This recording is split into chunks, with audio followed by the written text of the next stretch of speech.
जय श्री राम। अयोध्या कांड का 15वां सर्ग। सुमंत्र का राजा की आज्ञा से श्री राम को बुलाने के लिए उनके महल में जाना।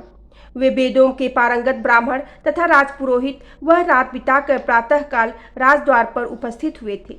मंत्री, सेना के मुख्य मुख्य अधिकारी और बड़े बड़े सेठ साहूकार श्री रामचंद्र जी के अभिषेक के लिए बड़ी प्रसन्नता के साथ वहां एकत्र हुए थे। निर्मल सूर्योदय होने पर दिन में जब पुष्प नक्षत्र का योग आया तब तथा श्री राम के जन्म का कर्क लग्न उपस्थित हुआ, उसमें श्रेष्ठ ब्राह्मणों ने श्री राम के अभिषेक के लिए सारी सामग्री एकत्र करके उसे जचा कर रख दिया। जल से भरे हुए सोने के कलश, भली भांति सजाया हुआ भद्रपीठ, चमकीले व्याघ्र चर्म से अच्छी तरह आवृत रंग रथ, गंगा यमुना के पवित्र संगम से लाया हुआ जल, ये सब वस्तुएं एकत्र कर ली गई थी।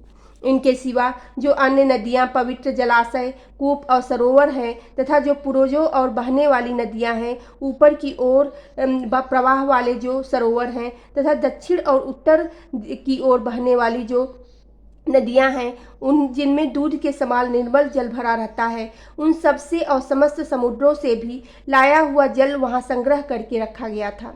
इनके अतिरिक्त दूध, दही, घी, मधु, लावा, कुश, फूल, 8 सुंदर कन्याएं, मदमक्त गजराज और दूध वाले वृक्षों के पलों से ढके हुए सोने चांदी के जलपूर्ण कलश भी वहां विराजमान थे, जो उत्तम जल से भरे होने के साथ ही पद्म तथा पद्म और उत्पलों से संयुक्त होने के कारण बड़ी शोभा पा रहे थे। श्री राम के लिए चंद्रमा की किरणों के समान विकसित कांति से युक्त श्वेत पीत वर्ण का रत्न जड़ित उत्तम चवर सुसज्जित रूप से रखा हुआ था। चंद्रमंडल के समान सुसज्जित श्वेत छत्र भी अभिषेक सामग्री के साथ शोभा पा रहा था, जो परम सुंदर और प्रकाश फैलाने वाला था। सुसज्जित श्वेत वृषभ और श्वेत अश्व भी खड़े थे। सब प्रकार के बाजे मौजूद थे। स्तुति पाठ करने वाले बंदी तथा अन्य मागध आदि भी उपस्थित थे। इक्ष्वाकुवंशी राजाओं के राज्य में जैसे अभिषेक सामग्री का संग्रह होना चाहिए, राजकुमार अभिषेक की वैसी ही सामग्री साथ लेकर वे सब लोग महाराज दशरथ की आज्ञा के अनुसार वहां उनके दर्शन के लिए उपस्थित थे। राजा को द्वार पर न देखकर वे कहने लगे, कौन महाराज के पास जाकर हमारे आगमन की सूचना देगा? हम महाराज को यहाँ नहीं देखते हैं। सूर्योदय हो गया है और बुद्धिमान राजा श्री राम के यौ राज्य अभिषेक की सारी सामग्री जुट गई है।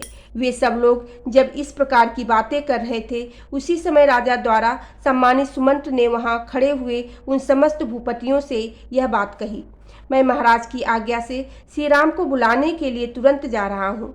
आप सब लोग महाराज के तथा विशेषतः श्री रामचंद्र जी के पूजनीय हैं। मैं उन्हीं की ओर से आप समस्त चिरंजीवी पुरुषों के कुशल समाचार पूछ रहा हूँ। आप लोग सुख से हैं न? ऐसा कहकर और जगे हुए होने पर श्री महाराज के बाहर न आने का कारण बताकर पुरातन वृत्तांतों को जानने वाले सुमंत्र पुनः अंतःपुर के द्वार पर लौट आए। वह राजभवन सुमंत्र के लिए सदा खुला रहता था। उन्होंने भीतर प्रवेश किया और प्रवेश करके महाराज के वंश की स्तुति की। तदंतर वे राजा के शयन गृह के पास जाकर खड़े हो गए और उस घर के अत्यंत निकट पहुंचकर, जहां बीच में केवल चिक का अंतर रह गया था, खड़े हुए गुण वर्णन पूर्वक आशीर्वाद सूचक वचनों द्वारा रकुल नरेश की स्तुति करने लगे। कुकुथ नंदन चंद्रमा, सूर्य, शिव, कुबेर, वरुण, अग्नि और इंद्र आपको विजय प्रदान करे। भगवती रात्रि विदा हो गई है। अब कल्याण स्वरूप दिन उपस्थित हुआ है। राज सिंह निद्रा त्याग कर जग जाइए और अब जो कार्य प्राप्त है उसे कीजिए। ब्राह्मण, सेना के मुख्य अधिकारी और बड़े बड़े सेठ साहूकार यहाँ आ गए हैं। वे सब लोग आपका दर्शन चाहते हैं। रघुनंदन जागिए। मंत्रणा करने में कुशल सुमंत्र जब इस प्रकार स्तुति करने लगे, तब राजा ने जागकर उनसे यह बात कही, सूत, श्री रामचंद्र जी को बुला लाओ। यह जो मैंने तुमसे कहा था उसका पालन क्यों नहीं हुआ? ऐसा कौन सा कारण है जिससे मेरी आज्ञा का उल्लंघन किया जा रहा है? मैं सोया नहीं हूँ। तुम श्री राम को शीघ्र यहाँ बुला लाओ। इस प्रकार राजा दशरथ ने जब सुमंत्र को फिर उपदेश दिया, तब वे राजा की वह आज्ञा सुनकर सिर झुकाकर उनका सम्मान करते हुए राजभवन से बाहर निकल गए। वे मन ही मन अपना महान प्रिय हुआ मानने लगे। राजभवन से निकलकर सुमंत्र ध्वजा पताकाओं से सुशोभित राजमार्ग पर आ गए। वे हर्ष और उल्लास में भरकर सब ओर दृष्टि डालते हुए शीघ्रतापूर्वक बड़े आगे बढ़ने लगे। सुमंत्र वहां मार्ग में सब लोगों के मुख से श्री राम के राज्याभिषेक की आनंददायिनी बातें सुनते जा रहे थे। तदंतर सुमंत्र को श्री राम का सुंदर भवन दिखाई दिया, जो कैलाश पर्वत के समान श्वेत प्रभा से प्रकाशित हो रहा था। वह इंद्र भवन के समान दीप्तिमान था। उसका फाटक विशाल किवाड़ों से बंद था। सैकड़ों वेदिकाएं उस भवन की शोभा बढ़ा रही थी। उसका मुख्य अग्रभाग सोने की देव प्रतिमाओं से अलंकृत था। उसके बाहर फाटक में मणि और मूंगे जड़े हुए थे। यह सारा भवन शरद ऋतु के बादलों की भांति श्वेत कांति से युक्त, दीप्तिमान और मेरु पर्वत की कंदरा के समान शोभायमान थी। सुवर्ण निर्मित पुष्पों की मालाओं के बीच बीच में पिरोई हुई बहुमूल्य मणियों से वह भवन सजा हुआ था। दीवारों में जड़ी हुई मुक्ता मणियों से व्याप्त होकर जगमगा रहा था। चंदन और अगर की सुगंध उसकी शोभा बढ़ा रही थी।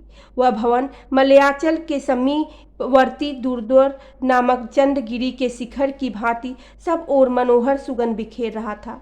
कलरव करते हुए सारस और मयूर आदि पक्षी उसकी शोभा वृद्ध कर रहे थे। सोने आदि की सुंदर ढंग से बनी हुई भेड़ियों की मूर्तियों से वह व्याप्त था। शिल्पियों ने उसकी दीवारों में बड़ी सुंदर नक्काशी की थी। वह अपनी उत्कृष्ट शोभा से समस्त प्राणियों के मन और नेत्रों को आकृष्ट कर लेता था। चंद्रमा और सूर्य के समान तेजस्वी कुबेर भवन के समान अक्षय संपत्ति से पूर्ण तथा इंद्रधाम के समान भव्य एवं मनोरम उस श्री राम भवन में नाना प्रकार के पक्षी चहक रहे थे। सुमंत्र ने देखा श्री राम का महल मेरु पर्वत के शिखर की भांति शोभा पा रहा है। हाथ जोड़कर श्री राम की वंदना करने के लिए उपस्थित हुए असंख्य मनुष्यों से वह भरा हुआ है। भांति भांति के उपहार लेकर जनपद निवासी मनुष्य उस समय वहां पहुंचे हुए थे। श्री राम के अभिषेक का समाचार सुनकर उनके मुख प्रशंसा से खिल उठे थे। वे उस उत्सव को देखने के लिए उत्कंठित थे। उन सबकी उपस्थिति से भवन की बड़ी शोभा हो रही थी। वह विशाल राजभवन में महान मेघखंड के समान ऊंचा और सुंदर शोभा से संपन्न था। उसकी दीवारों में नाना प्रकार के रत्न जड़े गए थे और कुबड़े सेवकों से वह भरा हुआ था।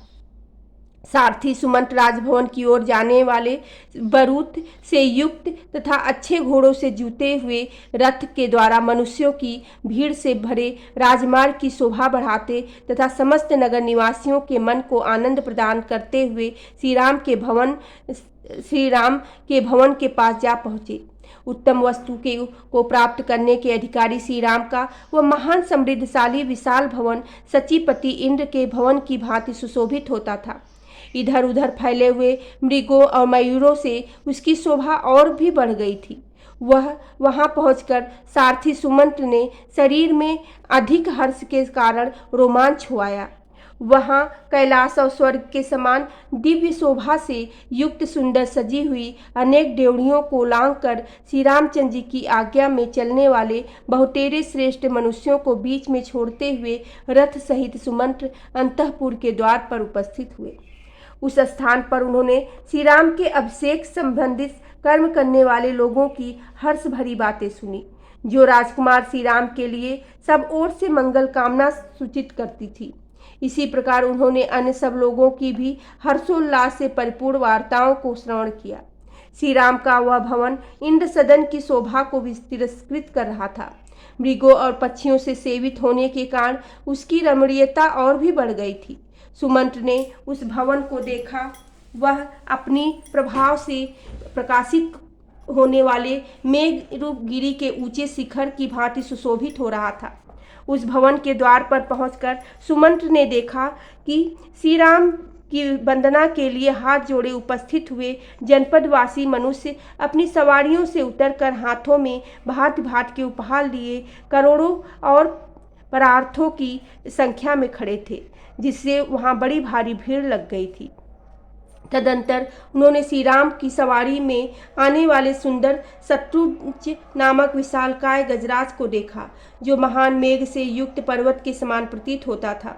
उसके गंड स्थल से मद की धारा बह रही थी। वह अंकुश से काबू में आने वाला नहीं था। उसका वेग शत्रुओं के लिए अत्यंत असह्य था। उसका जैसा नाम था वैसा ही गुण भी था।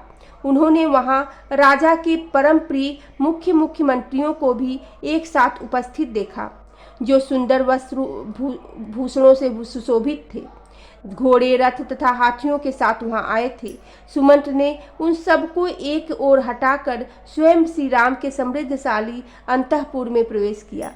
जैसे मगर प्रचुर रत्नों से भरे हुए समुद्र में बेरोक टोक प्रवेश करता है, उसी प्रकार सारथी सुमंत्र ने पर्वत शिखर पर आरूढ़ हुए अविचल मेघ के समान शोभायमान महान विमान के सदृश सुंदर गृहों से संयुक्त तथा प्रचुर रत्न भंडार से भरपूर उस महल में बिना किसी रोक टोक के प्रवेश किया। बोलो सियावरी रामचंद्र की जय, पवन सुत हनुमान की जय।